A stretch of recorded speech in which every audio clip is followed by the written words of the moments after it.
The whole world moves and so can I. Horizon to horizon, mine awaits. I wanna go outside and bloom with every sunrise and run just like the wind and bend just like the tree and reach up to the light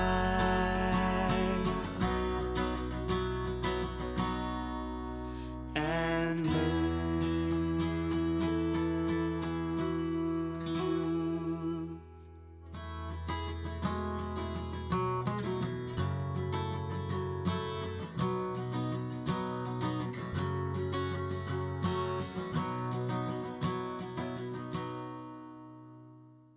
Hello, I'm glad we're together and outside today. You know, I just love winter. The way the trees reveal their branches, feeling the crisp air against my face, making it feel alive. Hearing the wind whispering through the trees. When I look around, I notice nature letting go and slowing down. What do you notice? I'm Cassie, and I'll be one of your guides today as we explore the ways plants renew by reproducing and traveling to new places. Let's meet your other guide today. Thanks, Cassie. I'm Mark, and I'm talking to you from my yard in Vermont. And I want to talk about the renewal of plants in winter. Many plants in the winter look like they're dead, but they're really not. They're saving their energy for weather that's warmer and sunnier so they can grow. Plants use a diversity of ways to reproduce themselves. One of those ways is by producing seeds. But seeds aren't the only thing, because those seeds need to find a home where they can establish and grow with what they need. Look at these seeds. What's the first thing you notice? Size, right? Large seeds like this chestnut carry food with them. But small seeds like this aster have to find all the resources they need right where they land. Here in Vermont in the winter, seeds need to be protected until they can grow in the spring. Often they do that underneath the snow or the leaves that fell in the fall. Here, for example, is a small pile of seeds that were hiding underneath the leaves and snow. Lots of small seeds are spread by the wind. I'm sure you've all seen dandelion puffballs that float away on the wind. This is an aster, which also uses small seeds that float away on the wind. But in addition, it can spread by sending out roots underground, like milkweeds or goldenrods, and produce more plants that way. This crabapple tree can travel by offering a reward to birds that eat the fruit.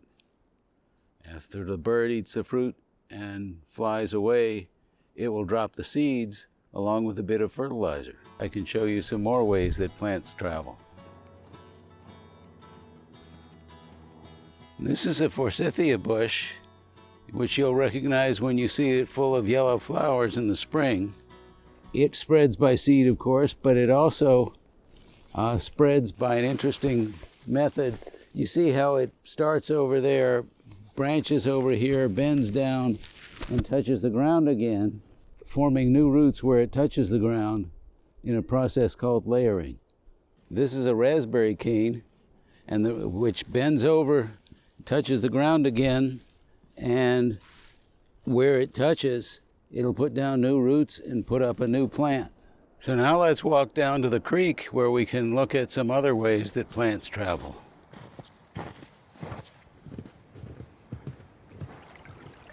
Some plants that live along rivers, creeks, and streams use the water to travel. If a branch breaks off in a storm or a high wind and it falls in the water, it'll float downstream, get stuck in the mud somewhere else, root there, and start to grow again. This could well be one of those willows that floated downstream and established in a new spot. Now let's take all these ways we've learned that plants reproduce and travel and see if we can make movements in our own bodies to help us remember them. I think Cassie could help with that. Mark, there's so much movement in what you've just shared with us. Let's remember some of what we've discovered with Mark by making a dance together. We'll begin putting our hand out, really imagining those seeds that Mark held, the big chestnut and the small aster seeds, the big seeds carrying what they need with them, with a hard outer shell for protection along the journey. I loved learning about how plants save their energy until the conditions are right for them to grow. Let's begin by finding stillness and noticing, even in stillness, how much energy our bodies hold. Now let's use our senses to notice our environment. What might you see, or hear, or smell, or feel where you are? Our senses are a wonderful way to connect with our environment. Let's take a walk and see if we can find some small seeds in my neighborhood.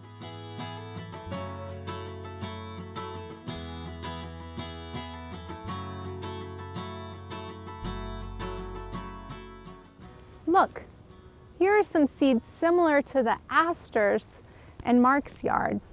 We learned that aster and dandelion, they make many seeds that travel on the wind and need to find the right conditions to grow wherever they land. Let's take a walk and see if we can find some of the places where seeds may have landed. Big or small, we learned from Mark that seeds need to find the right home to grow. Mark shared in Vermont that there's a snow cover covering the ground.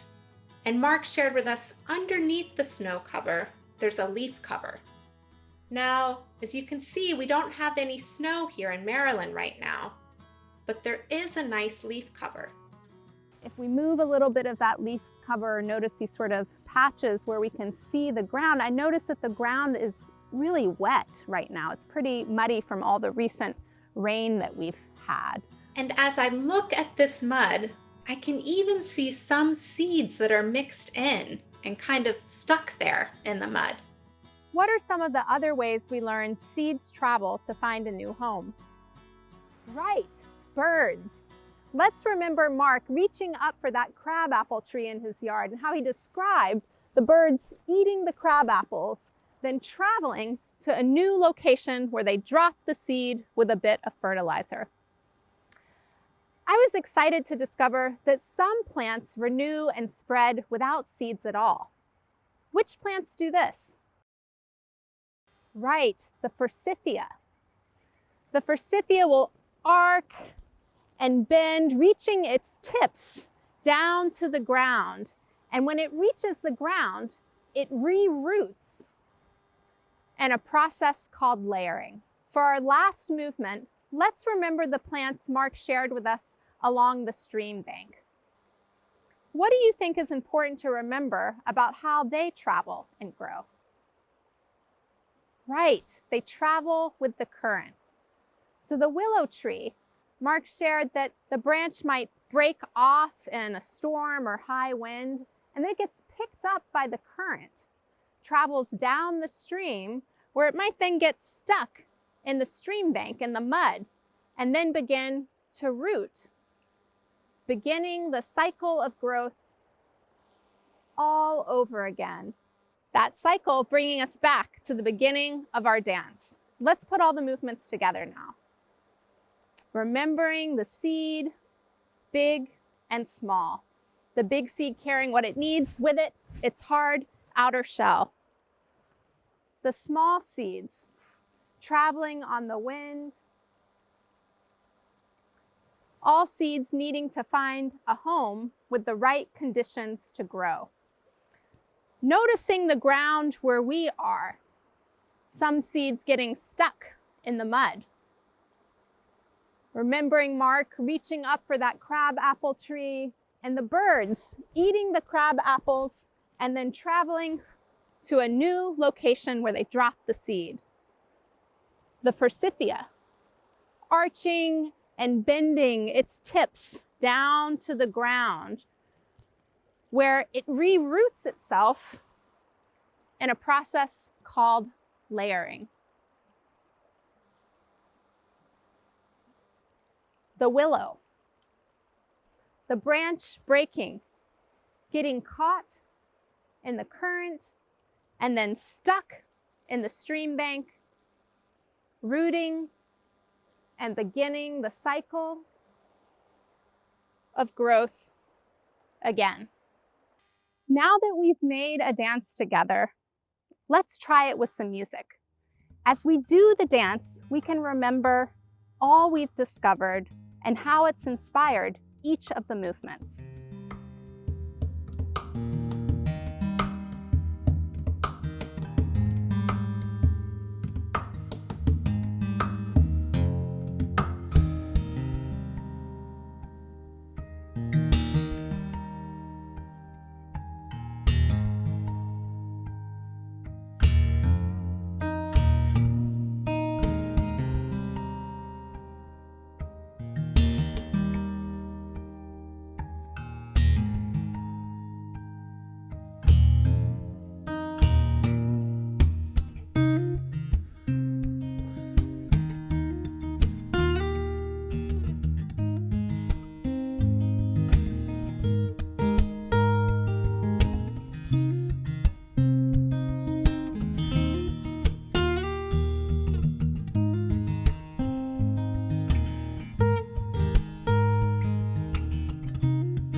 As our dance ends, let's find stillness. And notice how our bodies may feel different now that we've danced together. Mark, it's been great dancing with you again and with families from around the country. How wonderful to explore winter together and make a dance from what we have noticed and learned. Now that we've made a dance together, we invite you, wherever you live, whatever season it may be, to go outside and record yourself with your phone or your computer doing the dance we've just made. We'd love to see this dance in all kinds of places. It could be your backyard, in your neighborhood, at a nearby park. Here's a link where you can share your dance and see dances others have shared too. Thanks for joining us today.